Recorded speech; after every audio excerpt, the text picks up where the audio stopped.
The flames never stop. In the depths of the hunter's nightmare, where the sins of Yharnam's past writhe in eternal repetition, a beast unlike any other burns with unquenchable fire. Its massive form towers above the grand cathedral steps, each movement sending waves of superheated air rippling through the nightmare realm. This is no ordinary cleric beast, though its grotesque transformation bears all the hallmarks of that particular curse.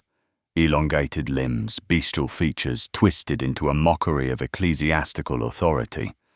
This creature burns because it must burn, condemned to an eternity of flame that consumes but never destroys, purifies but never cleanses. This is Laurence, the first vicar of the healing church, and his screams echo through dimensions as both warning and confession. Welcome, law seekers, to another deep dive with Keen 7 Law, where today we're peeling back the layers of one of Bloodborne's most pivotal deceptions. You see, Laurence's eternal torment isn't just poetic justice for a man who played with forces beyond human comprehension. It's a carefully crafted punishment that mirrors the exact nature of his greatest lie, a deception so fundamental that it reshaped the destiny of an entire civilization. When we first encounter hints of Laurence throughout Yharnam, we're told a story of ambition, of a brilliant scholar who sought to harness the old blood for humanity's benefit. We learn of his split from Master Willem, his founding of the healing church, and ultimately, his transformation into the very first of the cleric beasts. But beneath this already tragic tale lies something far more sinister. What if Laurence knew exactly what would happen when he brought the old blood to Yharnam's citizens? What if his discovery in those ancient Pthumerian labyrinths revealed not just the blood's healing properties, but the inevitable cycle of corruption it would bring? The evidence scattered throughout the waking world and the nightmare realms suggests that Laurence's greatest sin wasn't ignorance or hubris. It was the conscious decision to doom thousands while fully understanding the consequences. His promise to Willem, those haunting words, "We will not forget our adage," becomes all the more chilling when you realize he spoke them, knowing he would betray every syllable. To understand the magnitude of Laurence's deception, we need to descend into those curled depths ourselves, following the path he once walked as a young Byrgenwerth scholar. The Chalice dungeons aren't merely optional content or grinding locations for blood gems. They're archaeological evidence of a pattern that Laurence couldn't have missed. Layer by layer, civilization by civilization, the dungeons tell the same story: discovery, ascension, transformation, and inevitable collapse. The Pthumerians, those ancient superhuman beings who once walked as kings and queens, left more than just treasures in their tombs. They left warnings written in architecture and preserved in the very structure of their downfall. Picture young Laurence, brilliant and ambitious, descending those carved stone steps for the first time. The air grows thick with age, and something else, something that makes the blood quicken and the eyes water. Master Willem is there, of course, along with the other chosen scholars. Gehrman, too, before he became the first hunter, back when he was just another seeker of knowledge armed with curiosity rather than saw cleavers. They pass through chambers that dwarf human architecture, spaces carved for beings that stood head and shoulders above mortal men. The Pthumerian aesthetic surrounds them, that distinctive mixture of grandeur and decay, of civilization that reached toward godhood and found something else entirely. If you're enjoying this exploration into Bloodborne's darkest truth so far, I'd genuinely appreciate if you'd hit that like button. It makes a real difference in helping this video reach fellow hunters and lore enthusiasts through YouTube's algorithm. Your support means everything and helps keep these in-depth investigations into gaming's most intricate narratives coming. The discovery that changed everything wasn't immediate. According to the traces left in item descriptions and environmental storytelling, The Byrgenwerth scholars spent considerable time mapping the upper levels of the labyrinth before they found it. That holy medium that would reshape their understanding of existence itself. The old blood, as it would come to be known, wasn't simply pooled in some convenient chalice waiting to be found. It was integrated into the very fabric of Pthumerian society's remains, preserved in their queens, coursing through channels carved specifically for its transportation and storage. Here's what the game tells us directly, confirmed through multiple item descriptions and dialogue. Byrgenwerth scholars discovered a holy medium deep within the tombs. This medium, this old blood, exhibited properties that defied conventional understanding. It could heal wounds that should have been fatal, restore vitality to the dying, and in sufficient quantities, it could do so much more. But Laurence, even in those early moments of discovery, would have seen the other evidence too, the bestial corpses that littered the deeper chambers, the signs of transformation carved into walls by claws that were once hands, the gradual degradation from humanoid, Pthumerian forms into things that defied classification. The schism between Willem and Laurence wasn't born from simple disagreement about methodology. Willem, the provost of Byrgenwerth, looked at the evidence of the Pthumerians' fate and reached the logical conclusion. The old blood was a trap, or at best, a poison chalice that promised evolution but delivered devolution. His famous adage, "Fear the old blood," wasn't born from superstition, but from archaeological evidence. He saw what Laurence saw, the pattern of corruption, the inevitable transformation, the fact that every single Pthumerian who partook deeply of the blood eventually became something monstrous. But where Willem saw a warning, Laurence saw an opportunity. And this is where the traditional narrative begins to crack, where we start to see the true shape of Laurence's deception. You see, Laurence didn't leave Byrgenwerth because he believed the blood was safe. The evidence in the dungeons was too clear, too consistent across multiple Pthumerian settlements and time periods. Instead, Laurence left because he believed he could control what the Pthumerians couldn't. He thought that with proper preparation, with hunters to contain the inevitable outbreaks, with a church structure to regulate distribution, he could harness the blood's power while managing its curse. Consider the timing of events as we can reconstruct them from the game's lore. Laurence doesn't immediately rush to found the healing church after discovering the blood. There's a period of continued exploration, of deeper delving into the Chalice dungeons. During this time, he and his fellow scholars uncover more than just the blood itself. They find the Great Ones, or at least evidence of them. The Pthumerian royalty, particularly Queen Yharnam herself, bore children of the Great Ones. The game confirms this through the horrific encounter with Yharnam's consciousness in the dungeons, where she weeps blood for her lost child, the infant Murgo. The implications of this discovery cannot be overstated. Laurence learned that the old blood wasn't just some naturally occurring substance with unusual properties.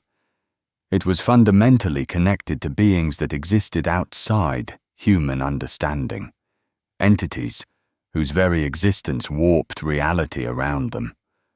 The Pthumerian civilization hadn't simply found the blood. They had been cultivated by it, shaped by it, used by it for purposes that transcended human ambition. If you're finding value in unraveling these dark truths alongside me, consider subscribing to support the channel and join our growing community of lore enthusiasts.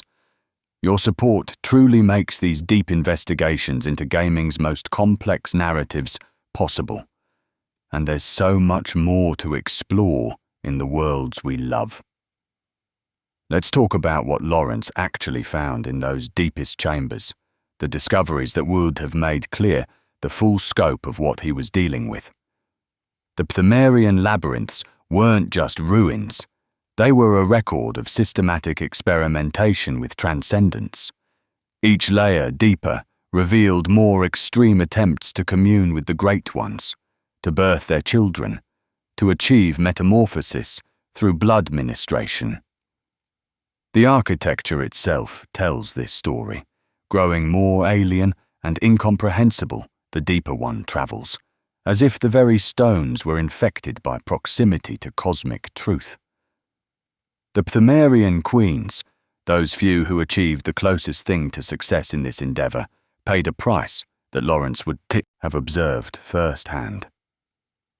Queen Yharnam, even in her spectral form encountered by hunters, bleeds continuously, her white dress stained with the evidence of her eternal pregnancy. She succeeded in bearing a Great One's child, yes, but at the cost of being frozen in a moment of loss, forever mourning Mergo, who was taken from her. Other Pthumerian women found in the chalices show similar signs.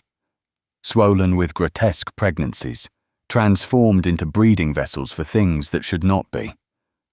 Laurence would have seen the Bell Maidens, those Pthumerian descendants who ring their sinister bells to resurrect the dead.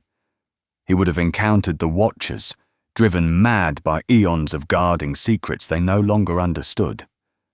Most importantly, he would have discovered the Pthumerian Elder, that towering figure who represents what the Pthumerian race became: elongated, inhuman, powerful, but utterly divorced from anything resembling humanity or sanity. These weren't failures of the old blood, these were its successes, the intended outcomes of communion with the Great Ones. Armed with this knowledge, Laurence made a calculated decision. He would present the old blood to Yharnam as medicine, as a miracle cure that could heal any ailment. The early stages of blood ministration did exactly that. Wounds closed, diseases retreated, the dying returned to life. But Laurence knew what would come next.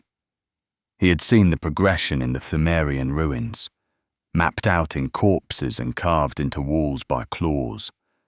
First comes healing, then comes strength, then comes hunger, and finally, transformation.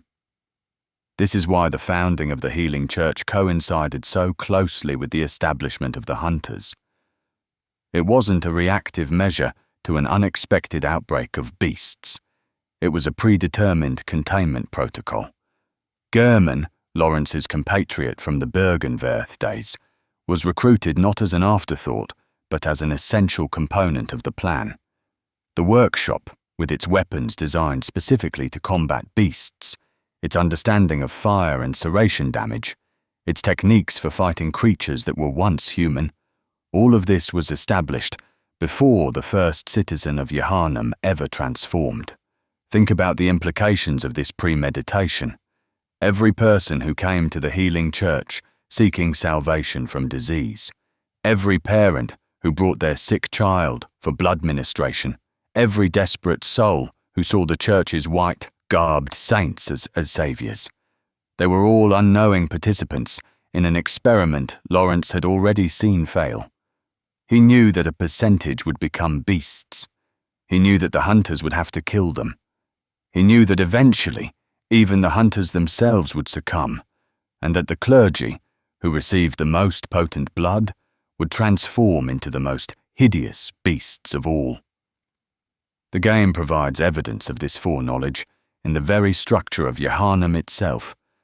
The city wasn't simply adapted to deal with the beast plague. It was designed for it.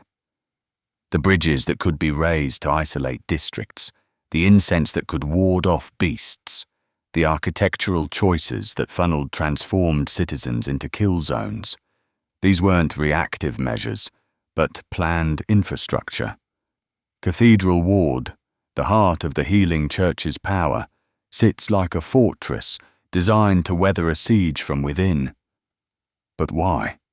Why would Laurence knowingly doom so many?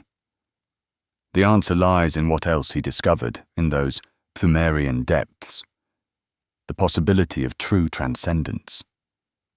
You see, For every 1,000 Pthumerians who became beasts or died in the attempt, a precious few achieved something greater. They made contact with the Great Ones, gained eyes on the inside, glimpsed the eldritch truth that exists beyond human perception. Laurence believed that with controlled experimentation, with a large enough sample size, with careful documentation and adjustment, humanity could achieve what the Pthumerians couldn't: reliable ascension to a higher plane of existence. This is where Laurence's lie becomes not just deception, but betrayal of the highest order. He positioned himself as humanity's savior while using the entire population of Yharnam as test subjects. The healing church's various branches, the choir experimenting with the cosmos, the school of Mensis attempting to contact Mergo, the orphanage where children were subjected to special treatments. These weren't independent corruptions of Laurence's original vision. They were logical extensions of his true purpose, different methodologies pursuing the same goal he had identified in the Chalice dungeons. The fishing Hamlet massacre, that horrific event that cursed all hunters to the hunter's nightmare, takes on new meaning in this context. Laurence didn't simply participate in or authorize the attack on the hamlet. He orchestrated it based on intelligence gathered from the Chalice dungeons. The Pthumerians had their own encounters with Kos, or similar great ones, recorded in the bizarre aquatic imagery found in certain Chalice layers. The hamlet's transformation, their communion with the sea-washed Great One, represented a different path to transcendence that Laurence needed to understand, and ultimately, control. The curse placed upon the hunters by the orphan of Kos wasn't just punishment for murder.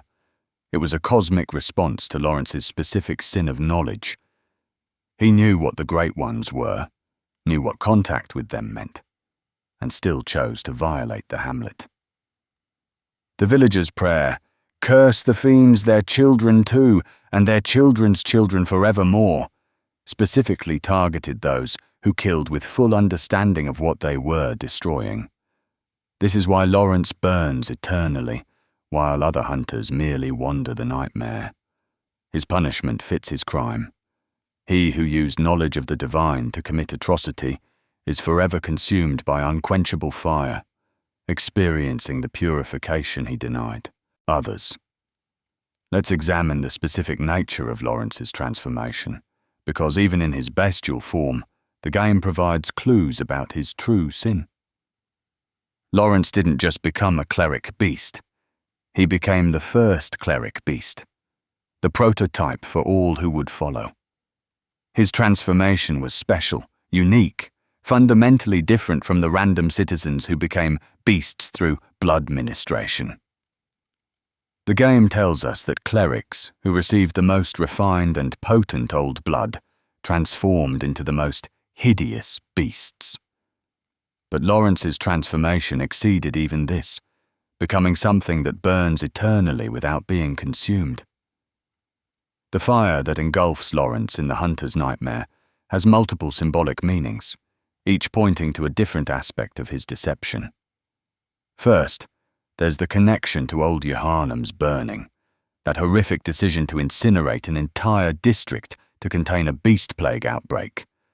While Laurence may not have personally lit the flames, the strategy bears his hallmark: calculated sacrifice of the many for the supposed benefit of the few. The fire that destroyed old Yharnam was itself a lie, presented as containment, but actually serving as convenient disposal of evidence, eliminating witnesses to the healing church's failures. Second, the flames represent the fever of transformation, the burning blood that preceded beasthood. Every person who transformed experienced this sensation, their blood literally heating up as the old blood rewrote their fundamental nature. Laurence, in his eternal burning, experiences this moment of transformation forever, caught in the instant where human becomes beast, where the lie becomes undeniable truth. He cannot complete the transformation and find even the mindless peace of full beasthood. nor can he return to humanity and seek redemption. Third, and most importantly, the fire symbolizes knowledge that destroys. In many mythologies, stolen divine fire represents forbidden knowledge, wisdom that humanity wasn't meant to possess. Laurence's flames mark him as one who didn't just stumble upon cosmic truth, but actively stole it, packaged it, and sold it to unsuspecting victims. His burning is the universe's way of marking him as a warning.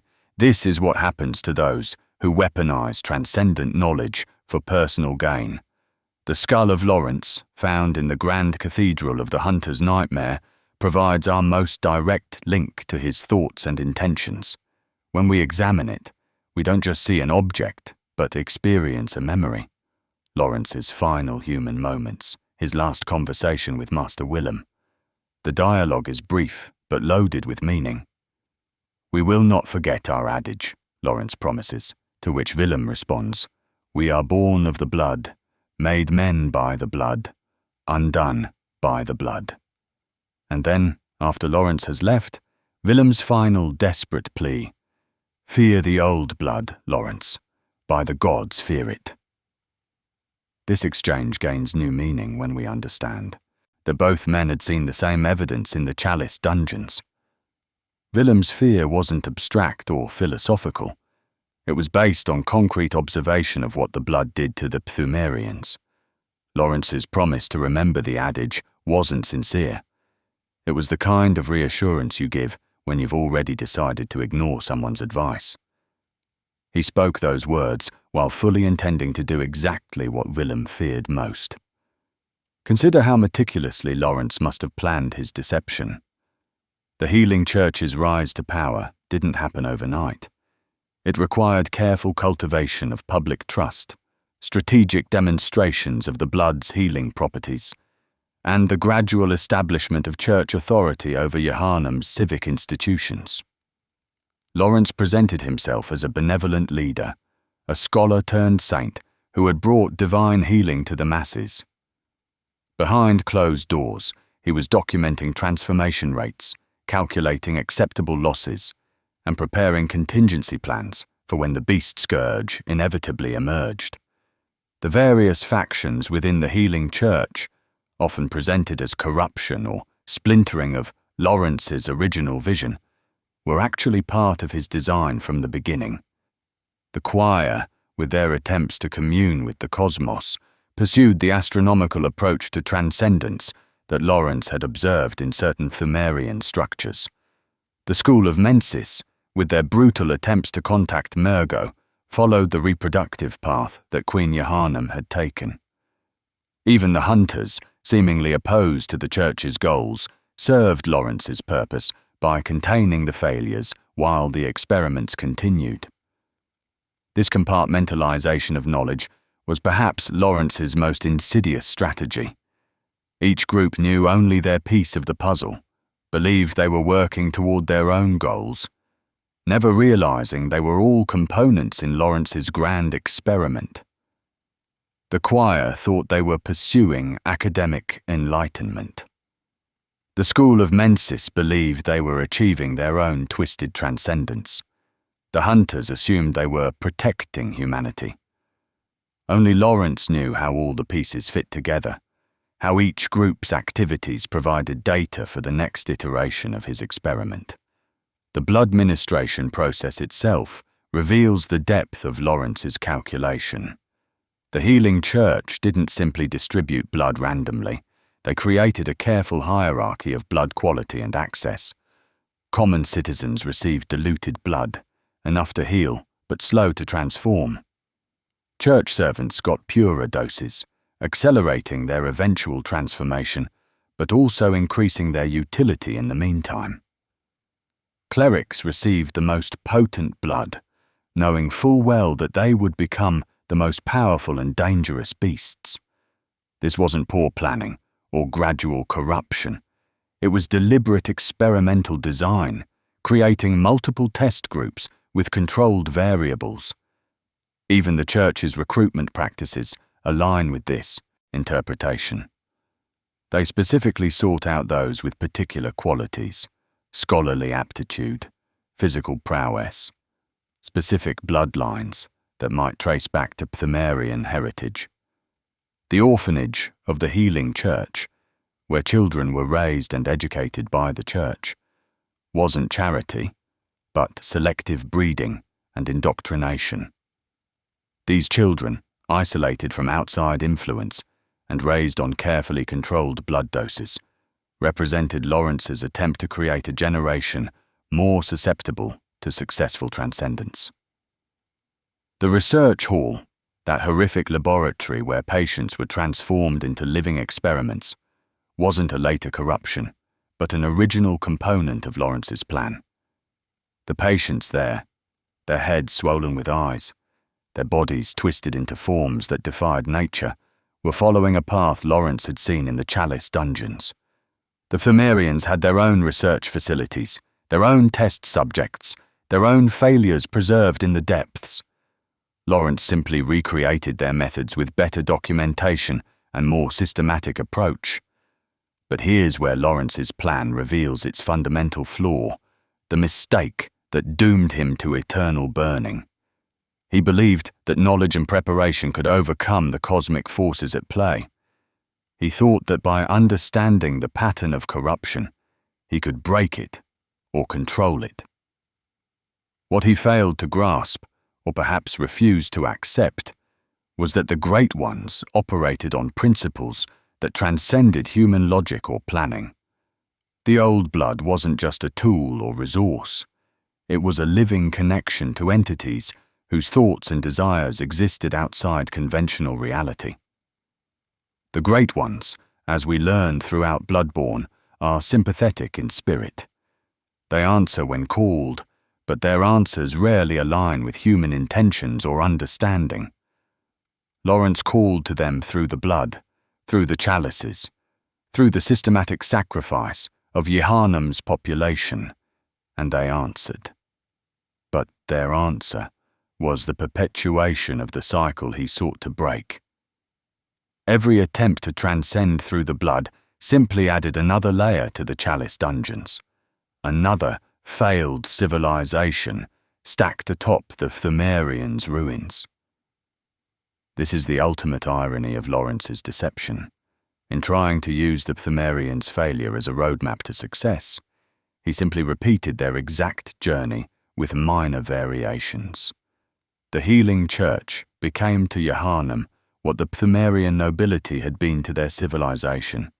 Elevated beings who thought proximity to the divine made them divine, who confused transformation with transcendence, who mistook the cage for freedom. The game provides subtle confirmation of this cyclical nature through the chalice ritual itself. When hunters use chalices to access the dungeons, they're not just exploring physical spaces, they're experiencing temporal echoes, memories preserved in blood and stone.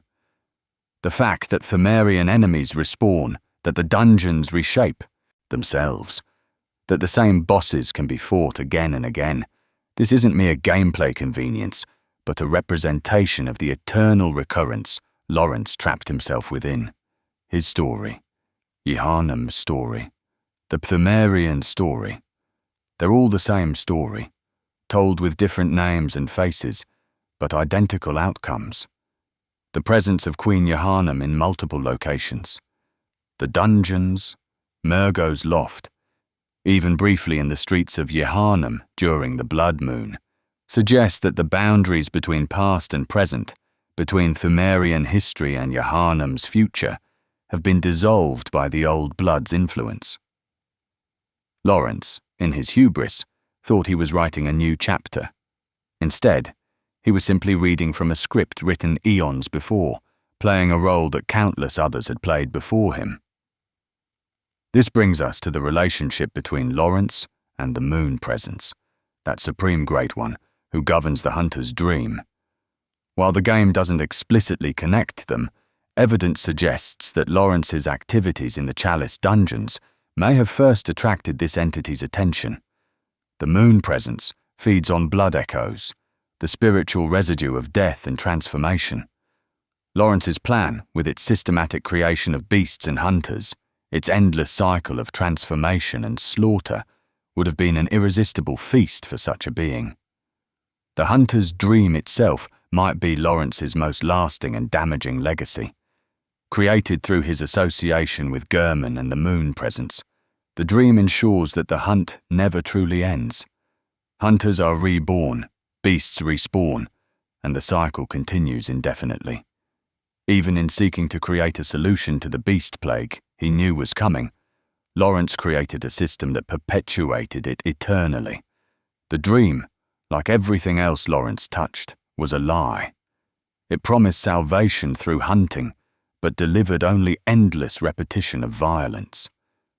Gehrman's fate, trapped in the dream as its host, mirrors Laurence's own punishment, but with a crucial difference. Gehrman was deceived, manipulated by Laurence into a prison he didn't fully understand. His famous plea, "Dear gods, what have I done?" suggests a moment of horrific realization, understanding too late the true nature of what Laurence had involved him in. While Laurence burns in the nightmare for his knowing deception, Gehrman suffers in the dream for his unwitting participation. The various endings of Bloodborne take on new meaning when viewed through the lens of Laurence's lie. The Yharnam sunrise ending, where the hunter escapes the dream and awakens to morning, represents breaking free from Laurence's cycle through ignorance, forgetting the hunt, and thus escaping its pull. The Honoring Wishes ending, where the hunter takes Gehrman's place, represents perpetuating Laurence's system with full knowledge, becoming complicit in the lie. The Childhood's Beginning ending, where the hunter becomes an infant great one, represents the actualization of Laurence's goal, but achieved through rejection of his methods, through understanding and surpassing his deception rather than participating in it. This transformation into an infant great one is particularly significant because it's achieved not through the old blood alone, not through the methods Laurence prescribed, but through consuming 3/3 of umbilical cord, a path that requires understanding the Great One's reproductive cycle, their desire for children, their fundamental nature beyond what Laurence was willing to accept. The hunter who achieves this ending has done what Laurence couldn't, accepted the truth without trying to control it, embraced transformation without deception, achieved transcendence through understanding rather than exploitation. The tragedy of Laurence isn't just that he failed, it's that his failure was predetermined by his fundamental approach. He tried to steal divinity rather than earn it, to trick his way to transcendence rather than accept its cost. Every civilization that finds the old blood faces the same choice. Accept the truth of what it offers, transformation into something inhuman, or lie about it and doom themselves to worse fates. The Pthumerians at least became beasts and died. Laurence, through his deception, created a system that perpetuates suffering indefinitely. Let's return to those Chalice dungeons one final time to understand what Laurence truly found there. Beyond the blood, beyond the evidence of transformation, beyond even the great ones themselves, he discovered proof of cosmic indifference. The dungeons show civilization after civilization, reaching for the stars and grasping only darkness.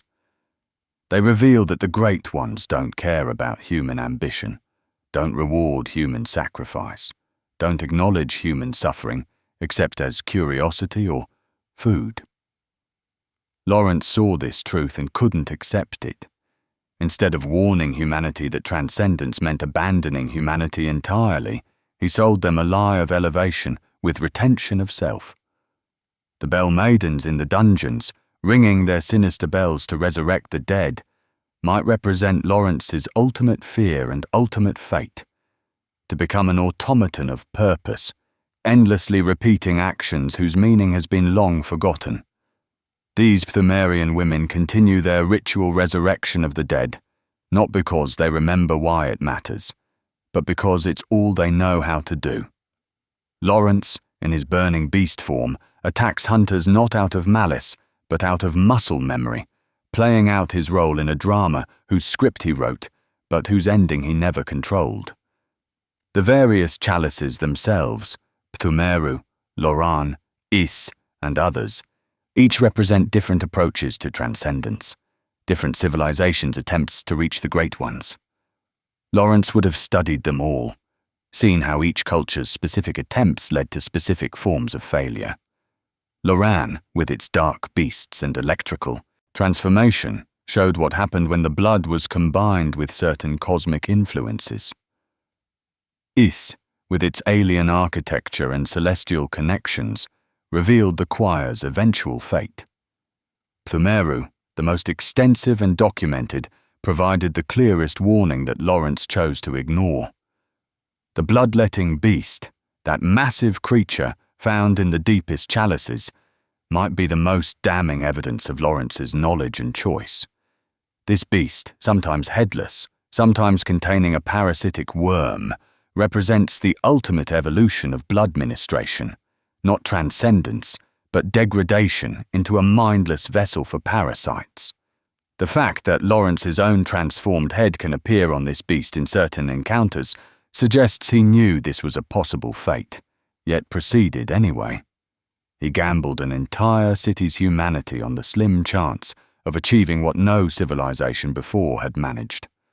As we piece together the full scope of Laurence's deception, a pattern emerges that goes beyond simple hubris or ambition.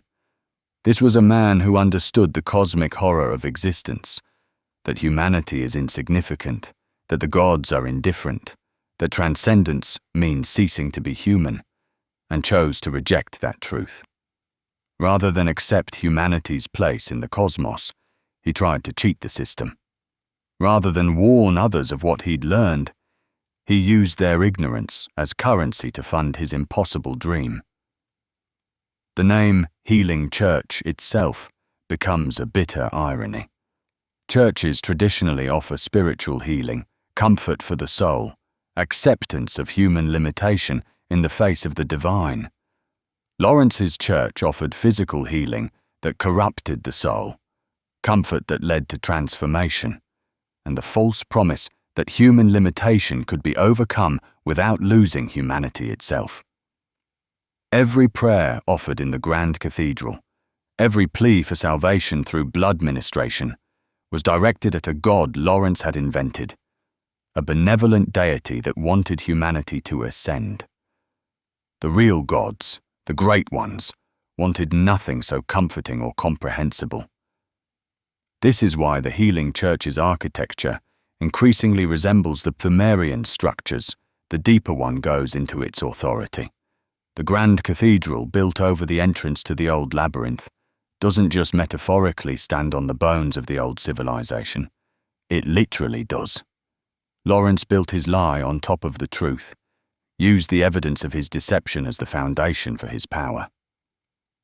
Every stone of the church was placed with full knowledge of what lay beneath, what those stones were hiding from the populace above. The vile bloods of Cainhurst, often positioned as enemies of the Healing Church, might actually represent another facet of Laurence's experimentation. Their forbidden blood, their different path to power, their isolation in a castle of nobility, all of this mirrors patterns found in certain Pthumerian dynasties. Laurence might have established Cainhurst as a control group, a separate line of blood evolution to compare against the Church's results. The Church's eventual crusade against Cainhurst, led by Ligarius, could have been Laurence eliminating evidence of alternative paths once he'd gathered sufficient data.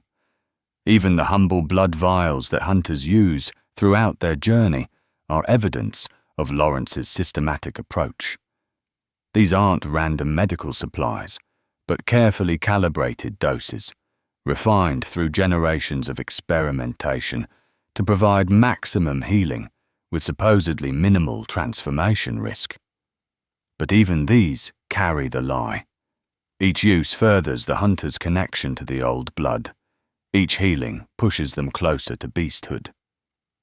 Laurence designed a system where survival required deeper investment in the very thing that would ultimately destroy you. The presence of wandering madmen throughout Yharnam, those who've gained eyes on the inside through the church's experiments, represents yet another of Laurence's failures disguised as success. These individuals achieved what Laurence sought: communion with the cosmos, vision beyond the mundane, but at the cost of their sanity and humanity. They wander the streets speaking truths no one wants to hear, living proof that Laurence's promised transcendence was achievable only through madness. Their dialogue, often dismissed as ravings, contains some of the game's most accurate descriptions of reality. Master Willem, sitting in his chair at Byrgenwerth, pointing at the moon's reflection in the lake, represents the path not taken. His transformation, achieved through different means than blood ministration, left him changed, but not bestial, aware, but not active. He achieved a form of transcendence that preserved consciousness at the cost of agency. When we meet him, he's become a living warning, able only to point at the truth, the moon, the lake's reflection, the cosmos above, but unable to speak it. Laurence could have chosen this path, could have pursued eyes instead of blood, but that would have required accepting limitation, accepting silence, accepting truth. The research hall patients, with their swollen heads and desperate pleas for eyes, show us what happened when Laurence tried to combine both paths: blood and insight, transformation and transcendence. These poor souls, subjected to experiments based on Laurence's Chalice dungeon findings, achieved neither goal.